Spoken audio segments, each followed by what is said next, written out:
Bienvenue dans un nouveau vlog, nous sommes jeudi 30 décembre. Je sais que je poste cette vidéo dimanche, mais je ne peux pas encore vous souhaiter bonne année, sinon ça porte malheur.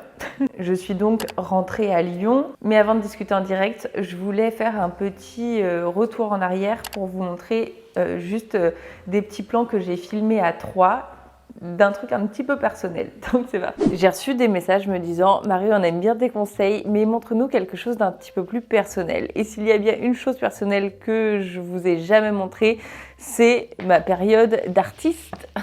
J'étais élève aux Beaux-Arts de ma ville natale de mes 8 ans à mes 18 ans. Donc pendant 10 ans, j'étais élève à l'école des Beaux-Arts. Et j'adorais ça. Les dessins et l'écriture, ça a toujours été mon exutoire. Et dès que j'étais triste, dès que j'étais contrariée, eh bien, il fallait que je dessine ou que j'écrive.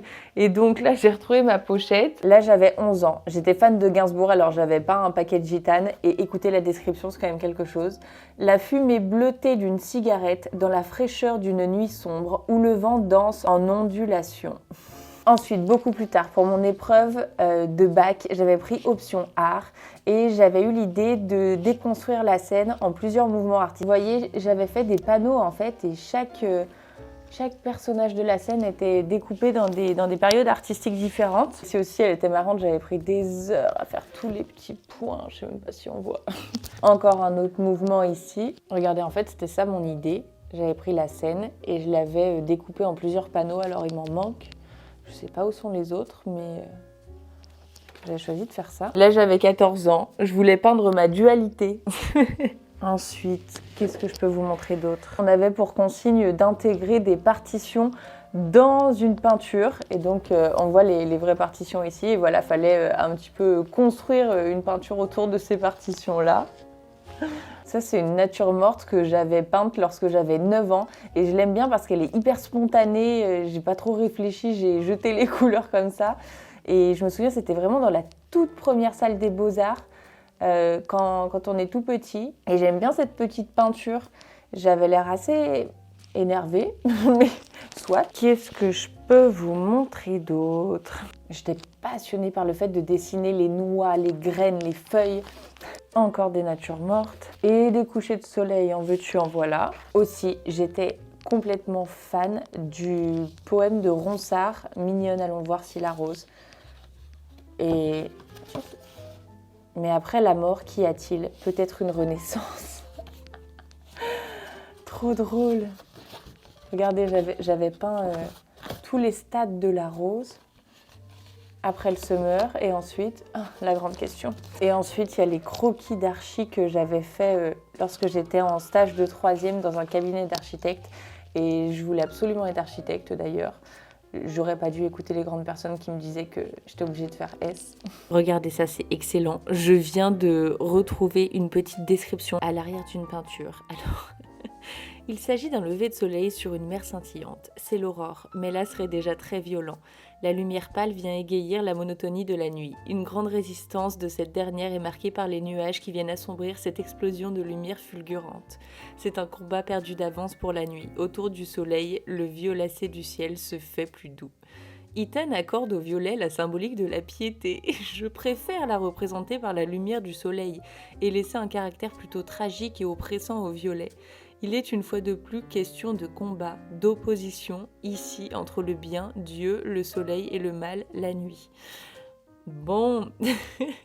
Écoutez, voilà les amis, un autre chapitre de ma vie que je vous avais jamais montré. Voilà pour cette petite parenthèse. Donc voilà en direct, j'espère que vous aurez apprécié découvrir ça. Écoutez, j'ai envie de vous montrer un petit peu ce que j'ai acheté et ce que j'ai reçu à Noël parce que hier on s'est fait notre petite soirée de Noël avec l'homme et donc je vais vous montrer les cadeaux qu'il m'a offerts. J'ai été très gâtée. Déjà, il m'a offert des AirPods, les AirPods Pro. Les miens étaient un petit peu cassés, enfin l'écouteur droit se déconnectait et se déchargeait en 2 secondes. Donc il y avait que le gauche qui fonctionnait et ça c'est vraiment bien le Pro parce que tu as un petit comme du silicone, en fait ça fait beaucoup moins mal aux oreilles et en plus il m'a mis un petit message personnalisé. Il a fait écrire "You've got this", très mignon. Ensuite, ça tellement drôle, c'est évidemment l'accessoire qui me manquait. C'est ce petit porte-clés pour mettre de la sriracha Et en revanche, j'ai un petit peu peur de mettre ça dans mon sac, je vous avoue. Comme j'en rajoute absolument partout, je vais au restaurant, je peux rajouter ma sriracha. Ce Soliflore en marbre pour aller sur cette petite commode. Ensuite, il m'a offert 2 livres. Le livre de Sadhguru et ce livre-là, La clé de votre énergie, qui apparemment était super bien noté. Donc j'ai vraiment hâte de découvrir ça. Et sa maman m'a gentiment offert le livre Changer l'eau des fleurs. Donc j'ai hâte de lire tout ça. Étant donné que, comme vous le savez, si vous avez regardé ma vidéo Objectif 2022, je souhaite lire 2 livres par mois. Là, ça commence très bien. Il y a matière. Il m'a également offert des bottines de chez Minelli, mais que je suis allée changer. Enfin, j'ai fait un avoir parce qu'elles ressemblent trop à mes bottines Valentino, vous savez, avec le V doré. Elles étaient jolies, hein, mais je les aurais pas super bien portées parce que j'en ai déjà qui ressemblent beaucoup. Et il m'a aussi offert un peignoir noir en polaire, parce que j'adore les peignoirs. Ce matin, on est allé au marché, on a fait un énorme plein de fruits et légumes. Il faut absolument que je fasse une commande aussi Intermarché pour me faire livrer. Et ce matin, qu'est-ce que j'ai fait? J'ai aussi filmé un réel sur cette tenue. Je vous le mets justement sur l'écran pour vous la montrer en entier. Dans ma vidéo de dimanche dernier, je vous ai dit ce que j'avais reçu, mais je ne vous ai pas montré. Mes frères m'ont offert des tasses de chez Villeroy. Ça, c'est vraiment le modèle iconique pour boire une tisane. Elles sont vraiment trop belles. J'adore cette marque parce que j'avais que des tasses dépareillées.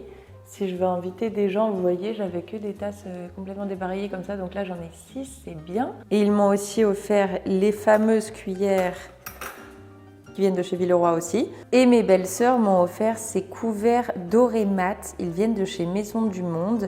Ils sont vraiment très sympas parce que c'est pas du tout un doré clinquant. Donc je suis allée chez Monoprix pour racheter un séparateur comme ça.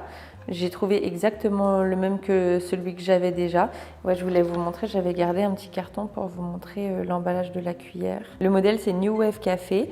Et en fait, c'est exactement le même modèle que mes tasses. Elles s'appellent également les New Wave. Chez Monoprix, j'ai acheté ce vase que je trouve trop joli. Vous savez que je suis complètement folle des vases. J'en ai bien trop, mais je le trouvais super sympa. Et ça, je l'ai ramené de chez mes parents, mais je ne vais pas le laisser ici, je pense. C'est un tableau que j'ai toujours aimé, que ma maman avait acheté apparemment en 95. Et je l'ai toujours aimé, ce petit tigre. Ça me fait penser, vous savez, au film Deux frères. Et en fait, je pense que je vais le mettre dans l'entrée. Je vais vous montrer ça. Je pense que je vais le mettre juste ici parce que finalement, je trouve que c'est la taille parfaite dans la cuisine. Il est peut-être un petit peu petit, mais je trouve que c'est vraiment la bonne taille juste ici lorsque l'on rentre. Et puis, oh là là, regardez ce qu'il y a là-bas. Ça, franchement, j'ai pas compris. J'étais vraiment agréablement surprise, mais c'est personne de ma famille.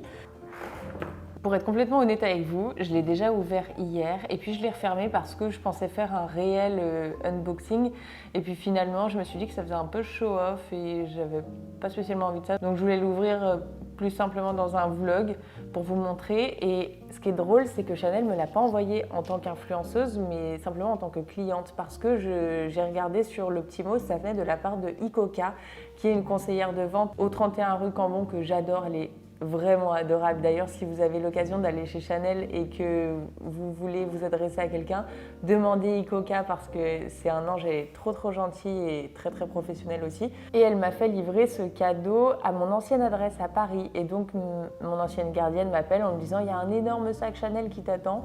Donc, je me suis dit « qu'est-ce que c'est que ça ?» J'ai envoyé mon copain qui était à Paris dans sa famille le récupérer et je l'ai ouvert hier. C'est trop beau.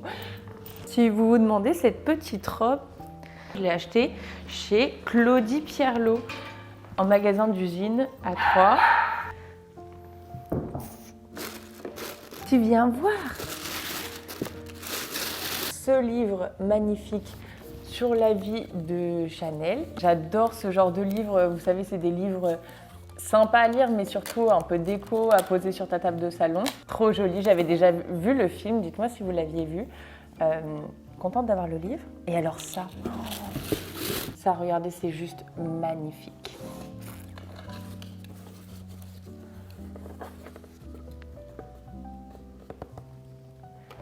Je l'ai vu, j'ai fait...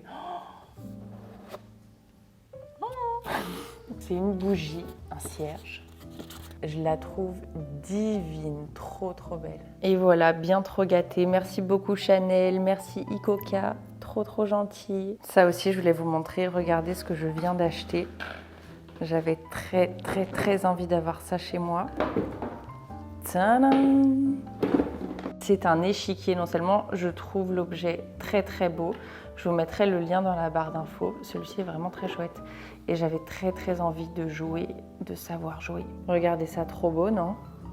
Toutes les pièces sont en bois et voilà, je l'adore, trop beau. Et puis j'aime trop même en déco comme ça dans le salon, mais ce soir je vais faire ma première partie.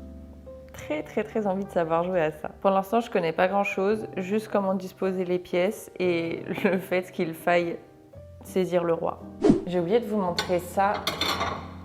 J'ai acheté ces assiettes chez Monoprix, je les trouvais trop belles, j'en ai pris 6 pour servir des tartes. Vous voyez le détail? On dirait des assiettes un petit peu vintage, je les adore. C'est bien beau tout ça, mais il y a aussi la vraie vie. Tout ce linge à ranger, encore une machine qui est à l'intérieur. C'est ça le peignoir qu'il m'a offert pour Noël, tout en petit polaire noir comme ça, trop doux. Ah, et je peux vous montrer un petit peu le lustre que mes parents m'ont offert. Oh, ça va être difficile, mais vous voyez, c'est tout en petites perles comme ça, le travail est incroyable et il est immense. Et il pèse 35 kilos surtout, donc... Ça va être quelque chose aussi pour l'installer. Les amis, ça y est, nous sommes le 1er janvier 2022, donc je tenais vraiment à vous souhaiter une excellente année, pleine d'amour. Choisir l'amour plutôt que la peur, de réussite, de nouvelles opportunités, de nouvelles découvertes pour toujours être surpris et garder cette espèce d'étincelle. Donc j'espère que vous pourrez bénéficier de nouvelles opportunités, mais aussi c'est à nous de les créer et ça s'est confirmé surtout pour moi l'année dernière parce que je pense que la meilleure décision que j'ai prise l'année dernière, c'était de quitter Paris pour venir à Lyon. Et ça, je suis assez fière parce que c'est quelque chose que j'ai créé, que j'ai voulu et que j'ai mis en action. Donc voilà, une idée sans l'action, ça reste une idée, ça reste juste un rêve. Et c'est pour ça qu'en 2022, je vous invite à redoubler d'action. En ce moment, j'entends énormément de personnes qui disent foutons-nous la paix, laissons-nous tranquilles, etc. Et c'est vrai que c'est important, mais je pense que c'est aussi important de se pousser, de sortir de notre zone de confort, de faire des choses qui, de prime abord, nous font un petit peu peur, parce que justement, c'est là que l'on devient plus fier de nous, que l'on prend en confiance en soi, parce qu'on se dit que finalement, ça nous fait peur, mais on peut y arriver. Et je pense que c'est aussi important de se pousser. Donc je vous souhaite ça pour cette nouvelle année et évidemment une santé de fer. Ça c'est quand même le plus important, mental comme physique. Essayez de faire le maximum pour notre bien-être. Faire de soi sa priorité, c'est vraiment la première des choses. Prenez le temps pour vous, pour aller bien, parce que lorsqu'on va bien dans sa tête, eh bien on réalise mieux les choses, on travaille mieux, on a de meilleures relations. Et aussi ce que je voulais vous souhaiter pour 2022, c'est de laisser les relations toxiques derrière soi. Donc finalement, ne pas attendre que de bonnes choses nous arrivent, mais les déclencher nous-mêmes, être acteurs de notre vie, parce que finalement, on a le pouvoir. Sinon, j'ai pas posté ce que j'avais fait hier en story, mais je suis allée au bar qui s'appelle le Dôme et qui a été élu le meilleur bar du monde, carrément. C'est juste magnifique, il y a un dôme qui fait, je crois, 30 ou 40 mètres de haut. Et j'ai pris le fameux cocktail qui leur a permis de recevoir cette distinction qui s'appelle le cocktail Panthéon. Si vous allez là-bas, je vous le conseille vivement. C'est d'un équilibre, il est tellement raffiné, on sent vraiment pas l'alcool. Et il est délicieux, vraiment très bon. Donc pour toutes les Lyonnaises ou alors les personnes qui veulent venir à Lyon, il faut vraiment passer par là, c'est vraiment une très belle adresse. Aujourd'hui, 1er janvier, je trouve qu'on a souvent la pression. Alors déjà la pression du 31, il faut absolument faire une super soirée, etc. C'est pas forcément une soirée qui me tient très à cœur parce qu'à chaque fois on a des grandes attentes et c'est jamais formidable les soirées que l'on passe du 31. Et le 1er janvier, pareil, souvent on a trop bu, alors on culpabilise de mal commencer l'année et c'est en ce sens aussi, je pense qu'il faut savoir se foutre la paix, comme on dit. Donc si vous n'avez pas vos objectifs de l'année, si vous n'avez pas écrit le déroulement de votre journée en 2022, si vous n'avez pas fait tout ça, c'est pas grave. Moi en général le 1er janvier je fais pas grand chose non plus. Voilà, j'ai rangé ma maison, j'ai fait une grande balade ce matin. Et je trouve qu'on on se met beaucoup la pression le 1er janvier alors qu'après la vie continue. C'est vrai que ce sont des périodes où on doit être d'une certaine manière. Personnellement, moi j'ai surtout l'impression que ma nouvelle année c'est en septembre, vraiment comme la rentrée des classes. C'est là où je mets en place de nouvelles habitudes, etc. Mais c'est vrai que le 1er janvier, en plein milieu de l'hiver, je ne suis pas aussi inspirée et motivée qu'en septembre. Ce que je vais faire, c'est que justement, je vais la tailler et je vais lui faire prendre un petit bain, bien la coiffer. Et ensuite, je vais jouer aux échecs, parce que j'adore. Dites-moi si vous jouez également aux échecs, mais ça demande beaucoup de stratégie. D'avoir 2 coups d'avance au minimum, c'est pas facile. Et justement, c'est ça que j'aime. Voilà pour ce petit vlog. J'espère que vous avez passé de très belles fêtes de fin d'année. Encore une fois, je vous souhaite tous mes meilleurs vœux et je vous embrasse très fort. On se rejoint tout de suite sur Instagram ou sinon mercredi prochain à 18h25 pour une nouvelle vidéo sur YouTube. Bye!